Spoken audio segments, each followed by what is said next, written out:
this is the fourth and last part of the Bay of Bombed Hotels series. To get the full story, I recommend watching the other videos first. So far, we have visited the scenic remains of a shelled summer hotel, the infamous Hell Hotel, and the glory of the bay, the Grand Hotel. Now, we visit the last hotel, which I would call Chapter 7, The Two Sisters. Looks like someone or something broke the lower part of the door. The hotel consists of two parts. The first part was built in 1962, that is, over 40 years after the Grand Hotel. It was the first of the newer generation of hotels. Ironically, its second part, constructed in 1980, was also the last hotel ever built at the bay. It was constructed 18 years later as an extension of the first hotel. We've just entered the 1962 part of the hotel.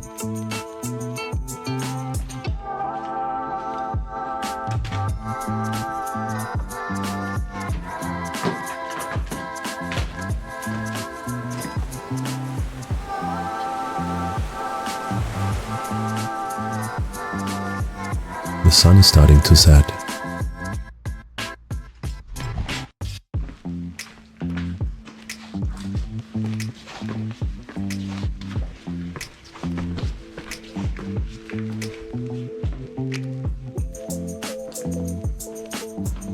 Hey Max.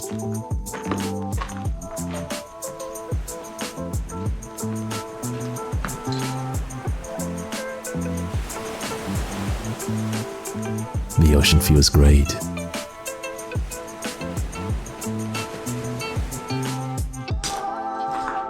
Oh, an obstacle.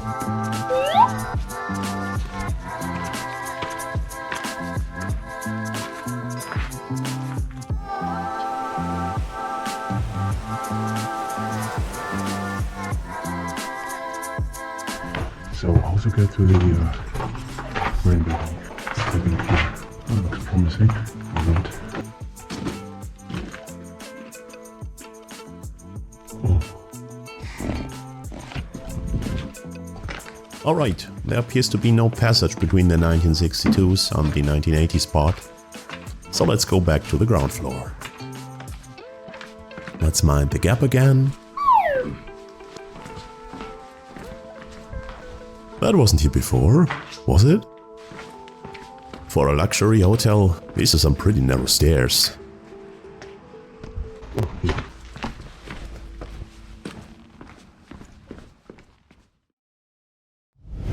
Chapter 8, The Labyrinth. When I came down, it was already getting dark outside. But I quickly found a passage to the second part of the hotel. It's starting to rain.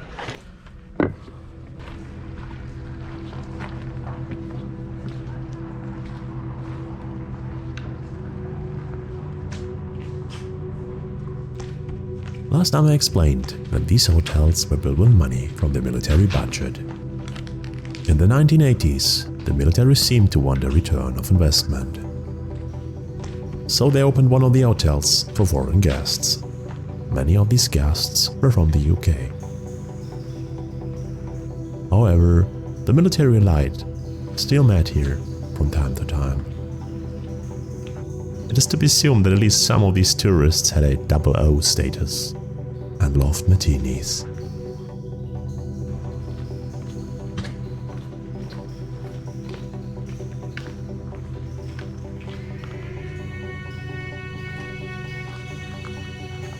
Right now, we're entering the restaurant.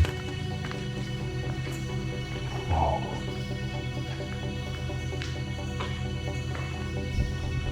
Mind the paintings. That would be a great photo motif, but it's too dark for that already.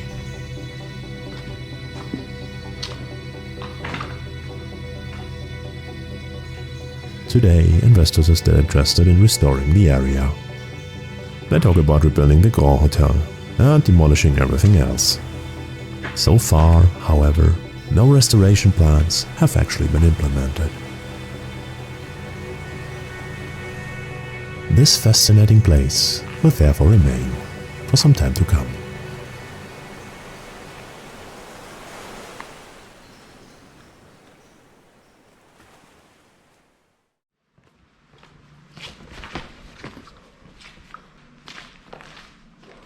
Reception.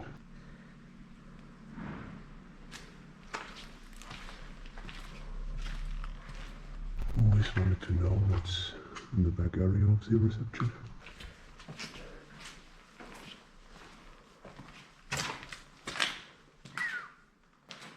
Kind of bar or nightclub.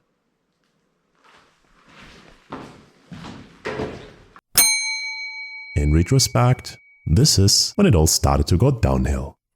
Because this is where the service tunnels start.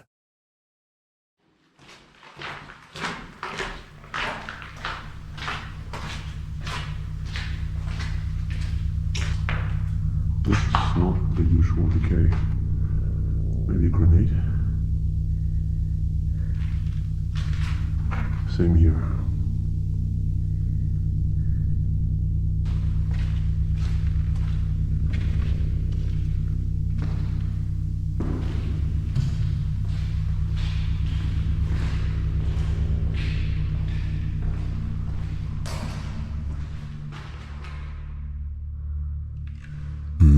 I wonder what this is. Oh, it was a shooting range. No, I see. Oh, it was used as one. The small caliber of the projectiles implicates that this was a shooting range, not a storage room used as one, because regular pew-pews used in the conflict make bigger holes. Also, the shots that hit the wall instead of the target are repaired with some kind of filling. Also, most shooters seem to be strikingly bad statistics-wise, given the accuracy with which they missed the bullseye. This building has a unique design feature. That is, a large network of service tunnels. They divide the building into two parts. The public one for the guests, and the private one for the maintenance crews. You can basically get everywhere within the building without disturbing any of the guests. This opens up plenty of possibilities for anyone who knows their way around.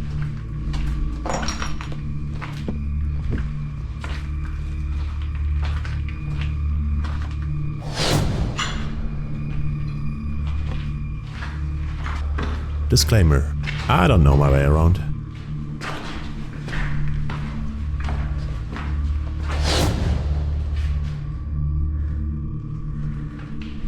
That might have been the reason I got lost-ish.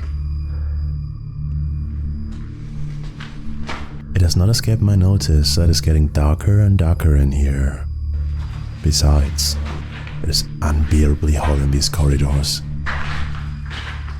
Also, I have the impression to move in circles. Everything looks the same. This may look like an exit, but isn't. It's a small terrace, surrounded by a rock wall. No escape from here.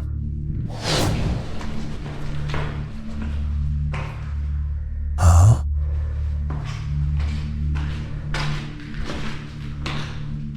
My spider sense is tingling.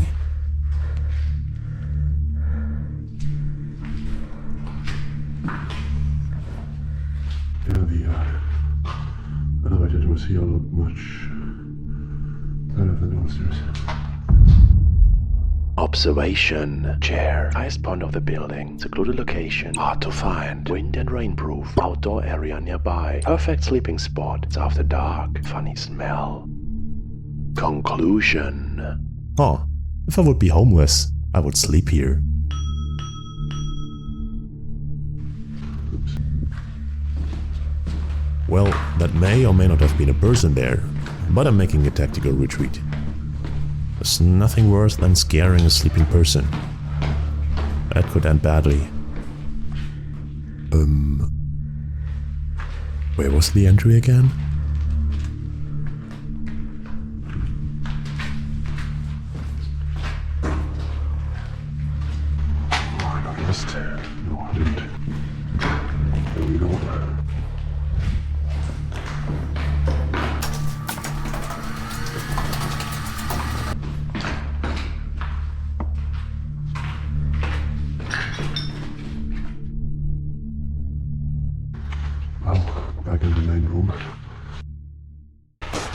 outside again. I think I've seen everything. I'm currently waiting for somebody to pick me up, since I'm in the middle of nowhere. And walking through the darkness would be stupid. This is the greatest signing off. Have a good night. That's it. Or is it?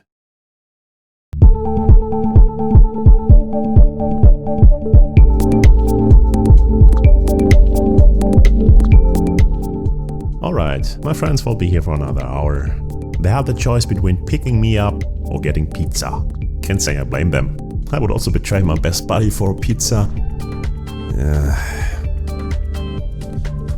But hey, what is that? Somebody is matching my step pattern. Thing just got interesting. I have a tail. So there must have been somebody after all. Let's say something creative to the person tailing me. Alright, good thing I'm unarmed. I'm always carrying a sharp tongue and my really big ego.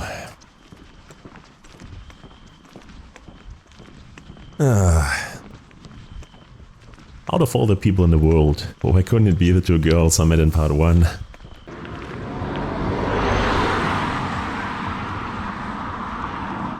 And suddenly,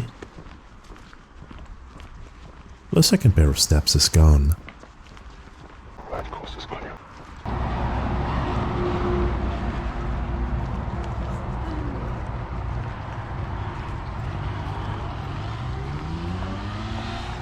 This is the gators. Good night. Finally. I never found out who told me, or why. But to answer your other question, yes, I had pizza. Like, subscribe, and stay tuned. That's it, this series is finished. May I interest you in watching another one of my adventures? Click that link, maybe there's free pizza. That's a very strong maybe. I would try it if I were you.